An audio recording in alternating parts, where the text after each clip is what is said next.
Welcome back to our Walk-In Talks. I'm Josephine, and I'm here with my colleagues Robin Hello. and Jonathan Hello again. to have a little chat about Valheim and Ashland's development.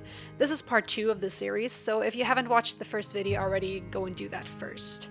But now, let's get to it. I want to talk a little bit about what we have shown off so far. We've shown some creatures and some parts of the environment, so how did they all come into being? Which ones? What are we talking about exactly? What, of the creatures that we have shown, do you have a favorite? Yes. But I want Jonathan to say, talk about your favorite, Jonathan. What is your favorite? My favorite, I haven't even considered that yet. I don't know. I kind of like trash mobs. So I think the Twitchers are quite fun.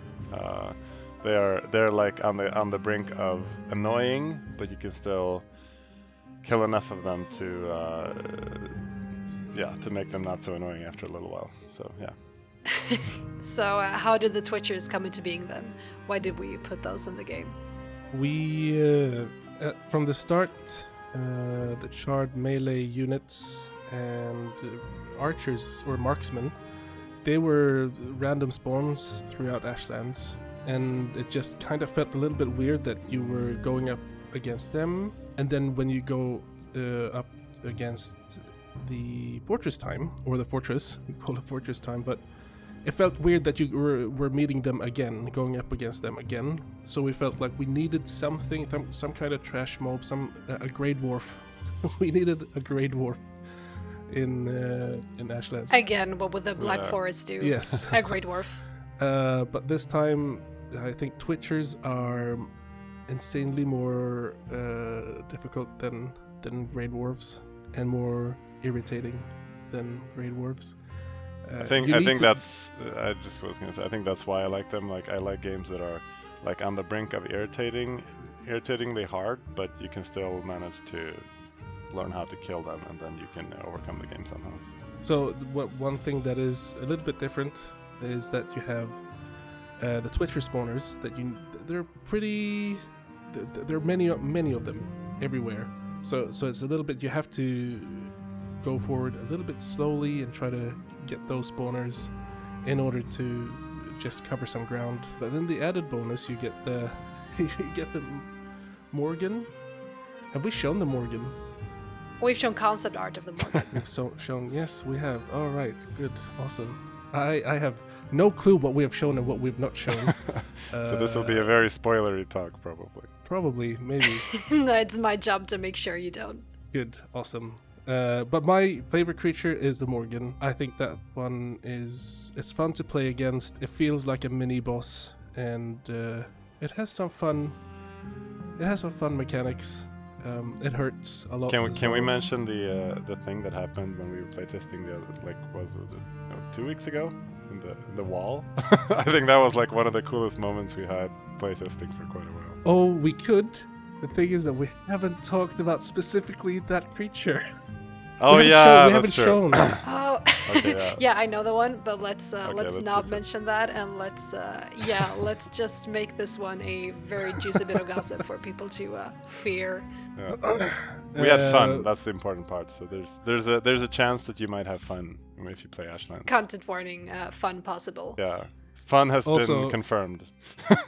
The fun line, if you just go past it, you get to the frustration line. So there's a fine line between fun and frustration in Ashlands. Hopefully it's going to be on the fun side. Ashland puts the fun in funstration. No.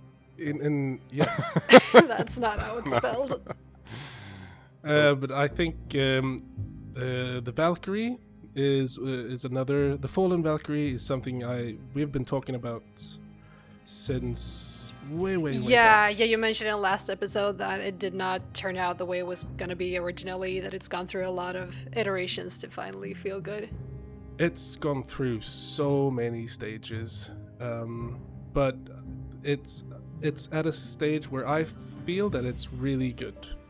It has a purpose, and it has a place in the roster of enemies. Many times when we're creating all these enemies, you have to sit down and think about what kind of position or kind of role they play together, because many times you'll get all these creatures joining up and trying to get you. And I feel like we've found how the Fallen Valkyrie is supposed to be. There was one moment there where we were actually going to just delete it. Yeah, and visually I think it looks so much, but I mean it really, just like the past week or so, has made some really nice additions to how it looks. I think Yeah, people are the gonna VFX like for that one is a real game changer. it. Yeah, Andreas agrees. Oh, God. No, he doesn't. But that's fine. Yeah. But that's some creatures, but we also have the rest of the environment. Like, why does the Ashland look the way it does? We have the weather, the locations, the buildings. Is there anything there you want to talk a little bit about? I think Ashlands could have been so much, and I think if you look at how it looked back in before it became what it is now. The big difference is that it's a lot more ash. It's not called the Lava Lands. It's not called Volcano Country. So you have to play with a little bit with the name and try to find it, like the identity of it. But I think we're at a stage where it feels good. I think it's a very versatile biome, but it all depends on where you are in Ashlands, I guess. But it wasn't easy trying to find or get to where it is right now. It's been a difficult road just trying to create everything. We've had so many assets in the game, so many assets that's not being used, many assets that are just been thrown out because it feels redundant, because it feels too much, because it doesn't feel like Valheim. I think it's been one of those cases where, like, if you say art is never done, only abandoned, I think there's been so many, like, it could have been done like 5 iterations ago, but it's so much better now than it was then. So it seems like every time somebody makes a pass, it's like, oh, we need a little more of this, we need to go over this a bit more. It actually gets a lot better. So I think we've made a lot of progress, and visually it's really been kind of a journey in this case. We're not like going from this is how it's supposed to look and bam, there it is. It's been more like trying a lot of different stuff out, finding something that works. I think like I've said before, we don't really work with art passes on stuff. We work very organically and iteratively when going forward. So with that said, we don't actually block out stuff and then do an art pass on it, like level design, and just do an art pass. Like, we try to finish stuff, put it into the game and see if it fits, and try to tweak and work around it and see what needs to stay or not. Just today I was working on a rock platform for the flame metal. Can I talk about the flame metal? Yeah, people know about flame metal. Flame metal is already like in the game since before. It's just been not used. Yeah, so we can talk about it. Great. So you have to get the flame metal. Can I talk about how you get the flame metal? What can I talk about? Just go. I think you can talk a bit about Should how just to get censor the flame metal. everything Yeah. Okay, so one thing that is going to be... when we were designing it, we knew we wanted to have lava, and we got lava into the game. What we didn't know is what we were going to put flame metal into the lava, because back in the day it was just these big lava pools, and they were just taking up space. You didn't do anything, you were not engaging the lava in any way, so we threw out the flame metal into the lava. Now it becomes like this little game mechanic how you try to go out and get the lava, get the flame metal. But now we had to do an iterative process again, and then through that we found out that we need these platforms where we spawn the flame metal onto. And just today I've been doing again another pass. I think it's like the 10th pass or something on a different platform for the flame metal platforms. But yeah, that's really interesting. Also pretty tedious. It's like trying to find what's right, what works, what doesn't work. So you make a platform, you go out, you play test it, and you're like, no, don't like it. You do it again, and you do it again, until you find something that is nice. All right. Well, another thing that I want to talk about is the siege engines that we have shown a little bit of, and also the fortress time that we've hinted at. Oh dear. What is that, and what can you expect? What from can we expect from that, Robert? What do you say?